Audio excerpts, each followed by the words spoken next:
Մեր գլխավոր սխալը ինչու՞մ էր։ Բիշկեկի համաձայնությունները ինչ էր, հարգելիներ։ Ղարաբաղի,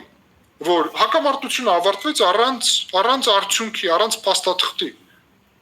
առանց ոչ մի բանի։ Պատերազմը իբրև հաղթել էինք, որովհետև հաղթած պատերազմը ոչ միտեղ չէր ամրագրված։ Խրամատներով պատերազմ չեն հաղթում, որ խրամատ ես հետո քաշում ասում ես վերջ ես հաղթեցի։ Փաստաթղթի վրա դիվանագետ բա ինչի համար է։ Չգրվավ այդ փաստաթուղթը։ Բիշկեկի փաստաթուղթը ռուսները որ արեցին, պատերազմը կանգ առվավ։ Այսինքն կանգնեցվեց պատերազմը։ Ես ուզում եմ մենք ճիշտ հասկանանք Ղարաբաղի պատերազմը ոչ թե առաջի պատերազմ, երկրորդ պատերազմ, դա մենք ենք բաժանում։ Ղարաբաղի պատերազմը ոնց սկսվեց, չի ավարտվել։ Հասկանում եք, որովհետև Բիշկեկի համաձայնությունները հրադադարի մասին հրադադար էին։ Հրադադար։ Պատերազմում հրադադար։ Մենք ունենք ժամանակ, հրադադար։ Վերջ։